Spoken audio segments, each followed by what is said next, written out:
On est au milieu du 19e siècle. Le royaume du Waalo, au Sénégal, est à un tournant. D'un côté, il y a cet héritage de fierté, de souveraineté. De l'autre, l'ombre de l'empire colonial français qui grandit, qui grandit. Et c'est là, en plein dans cette tension, qu'une femme va se dresser et incarner la résistance. Son nom, Nadateya Lambodj. Regardez bien cette gravure. Elle date de 1850. C'est le seul, l'unique lien visuel qu'on a d'elle. Elle nous regarde là avec sa pipe d'honneur, un attribut de pouvoir normalement réservé aux hommes, ce qui en dit long sur son autorité. Mais au-delà de cette image, au-delà de ce symbole, qui était vraiment cette femme dont le regard semble nous défier à travers le temps? Pour comprendre Dateyala, il faut regarder d'où elle vient. Parce que sa force, son refus de plier, ce n'est pas un accident, c'est un héritage.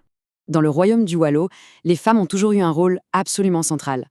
Le titre de Languère, ce n'était pas juste un titre honorifique pour faire joli. Non, non. C'était une position de pouvoir bien réelle, à la fois politique et sociale, qui se transmettait de mère en fille. Et c'est de cette tradition-là que vient Dateyala. Et quand on regarde sa lignée, on comprend tout de suite. C'est une vraie dynastie de femmes stratèges. D'abord sa mère, Fatim Yama, qui en 1820 choisit un sacrifice collectif plutôt que la capture, mais pas avant d'avoir mis ses filles en sécurité. Ensuite, sa grande sœur, Njumbet, qui utilise son mariage comme une arme diplomatique pour acheter la paix. Du coup, quand Dateyala monte sur le trône en 1846, elle n'hérite pas seulement d'un royaume, elle hérite d'un lourd passé de courage et de décisions difficiles. Et c'est justement cette détermination qui va définir tout son règne. Face à l'avancée française, elle n'a jamais, jamais cessé de marteler sa souveraineté avec une conviction à toute épreuve. Écoutez bien ces mots. Ils sont tirés de sa correspondance. C'est puissant. Elle ne demande rien, elle ne négocie pas, elle déclare. Elle rappelle aux Français que le Waalo a une histoire, une lignée, et que c'est elle et elle seule qui en est la gardienne. Pour elle, c'est clair, elle est l'unique souveraine de son royaume. Sa vision des choses est limpide. Elle ne voit pas le monde à travers les yeux du colonisateur. Pour elle, c'est une mosaïque de nations souveraines. Saint-Louis, le Cayor, le Waalo, chacun a son chef, chacun a ses règles.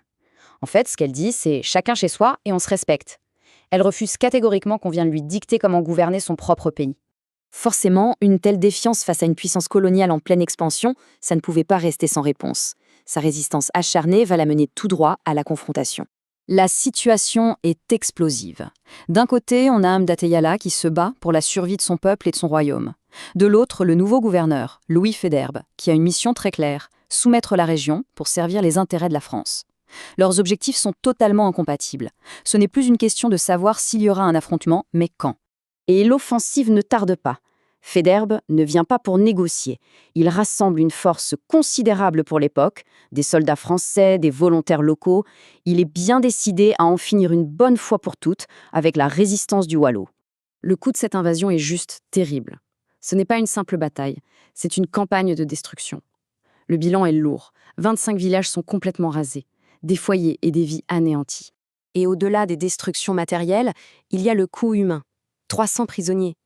La défaite n'est pas que militaire, c'est tout le tissu social du royaume qui est en train de se déchirer. Le point de rupture, c'est le 25 février 1855, la bataille de Djoboulou.